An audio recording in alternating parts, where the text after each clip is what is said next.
I have a reading for us this morning from Adrienne Marie Brown. It's a little bit adapted and compressed. Humans' core function is love. When we are engaged in acts of love, we humans are at our best and our most resilient. The love in romance that makes us want to be better people. The love of children that makes us change our whole lives to meet their needs. The love of family that makes us drop everything to care for them. The love of community that makes us work tirelessly with broken hearts. Perhaps humans' core function is love. Love leads us to observe in a much deeper way than any other emotion. If love were the central practice of a new generation of organizers and leaders, it would have a massive impact. If the goal was to increase the love rather than winning or dominating an opponent, I think we could actually imagine liberation from oppression. We would suddenly be seeing everything we do, everyone we meet, not through tactical eyes, but through eyes of love. We would see that there's no such thing as a blank canvas, an empty land, or a new idea, but that everywhere there is complex, ancient, fertile ground full of potential. And we would understand that the strength of our movement is in the strength of our relationships, which could only be measured by their depth. And so scaling up would mean going deeper, being more vulnerable, and more empathetic. And so in honor of February, but also in response to the times we are living in, I'm going to talk a little bit about love today. And I'm going to start by telling you that someone once asked me, what exactly makes Unitarian Universalism a religion and not a social club or a political club? And I want to be clear that the person who asked me that question was born and raised UU, and we were actually trying to answer it together. This was not a sarcastic remark. This was coming out of an inability to articulate. We couldn't quite put our finger on the thing that we knew we wanted to say. We knew an answer existed, we didn't have it. And I remember a bunch of us in the room trying to answer this question, and the fact that I don't remember any of our answers, I think means we didn't nail it that night. But the nice thing about spending 3 or 4 years in graduate school and a whole lot of time immersed in church life and thinking about how church works is getting a little bit closer to some of those answers.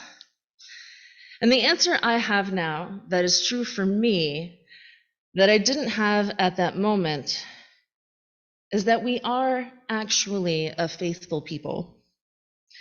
We are faithful to committed relationships.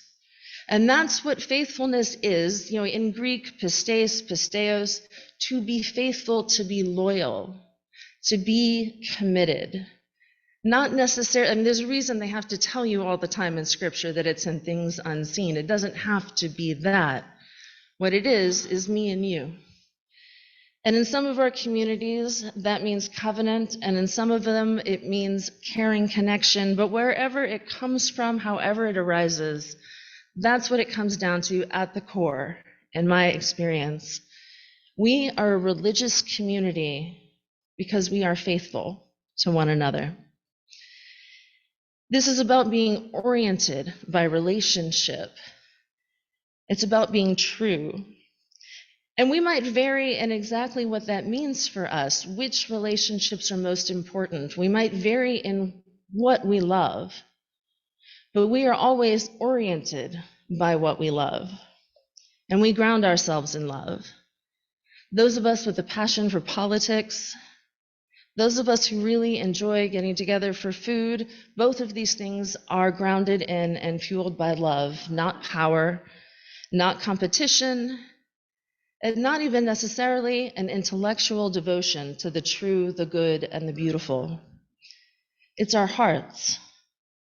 We experience our interdependence. We don't just think about our interdependence. And those experiences make us into something more than we otherwise might have been. And in some ways, that's a little too long for an elevator speech. And maybe it was a little too obvious for us to name then, like a fish not knowing it's wet. We couldn't quite put our finger on the thing that we swam in every day. But what's interesting about this to me is that for a group of people who are sometimes accused of being a little vague or a little wishy-washy or having our head in the clouds, this is really tangible and concrete. It's our everyday human experiences. Love is how we were all shaped and formed, and love is how we go on to shape the world. We grow and we learn what it means to be I, to be me, to be an individual through the experiences of we, of us in relationship. And the love we encounter over our lives is rarely perfect, but it becomes a guidance for arranging our lives. We seek to give and receive. We build connections with friends and family, lovers, and perhaps for some of us, the divine. Ultimately, love is the concrete, tangible fabric of our lives. Love of justice, love for the work we do, love for a place or a community. So when we as Unitarian Universalists are throwing around the word love and thinking, I'm just going to say love instead of God in this particular hymn, it isn't vagueness and it isn't abstract. It's really concrete. Many of you may know the great Cornel West quote that justice is what love looks like in public. And there's a second half to that quote, that love in private is tenderness. And I think that matters because I think our personal, individual, and particular experiences of tenderness show us what justice is and what justice means. It's in grounding ourselves in love and in relationship that I believe we are empowered and strengthened in our dreams of changing the world, when we might otherwise find ourselves exhausted.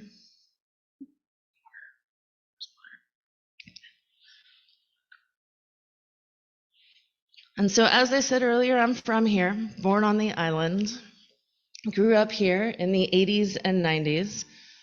The first presidential election in which I cast a vote was 2000. And so I think that was formative for me in thinking about politics as throwing myself against a wall over and over. And over and over, because my first march was for peace in Afghanistan in 2001, and my next march was for peace in Iraq in 2003, and I think we know how well that turned out and how effective our actions were. And many of us, I don't think I'm alone in feeling something less than empowered in that time in my life. The other things I was trying to do was sex education on a Catholic campus. My 20-year-old self was obviously a little too silly to know when to stop. And I also felt very isolated, like I was alone in this and it was me against the world. And I did stop eventually. I dropped out of the fight. And when I looked around, when I caught my breath, I noticed that the people who were still in it, who were still out there fighting, they were living in Catholic worker communities. They were living in other intentional communities. They were working out of synagogues.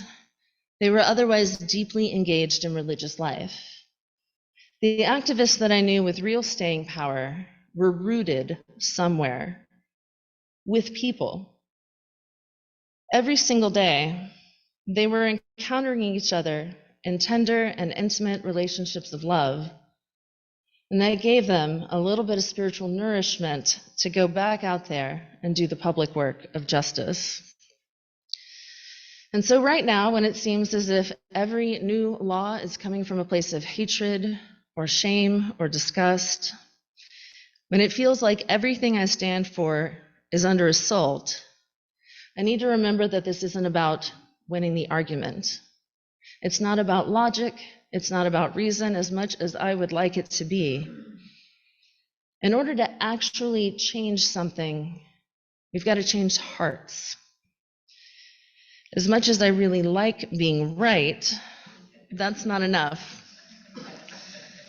And so this is a bit of a dangerous word, but it does make me think a little bit about conversion and what it means to reorient myself and maybe, hopefully, reorient others. And the thing that I return to again and again to give me a little bit of hope, even though it too is under dramatic and serious assault right now, is the campaign to legalize same-sex marriage. Because if you had asked me at 17 years old in high school, surrounded by gay friends who felt comfortable coming out, but if you had asked me, are they going to be able to get married in your lifetime, I might have laughed. The idea that the government would actually change, particularly living here in Texas, it was just so absurd. And then at some point I turned around and it was real. And it took a lot of work. This was not magic. But people I knew were able to go to other states and get married and have it recognized by Texas. And eventually people I knew were getting married right here in Texas. And it was stunning. And so I live in Massachusetts now, and sometimes when I'm talking to you kids, I tell them that I grew up in a time when people couldn't get married, and they look at me like I am speaking another language. It's incomprehensible to them that we could ever go back.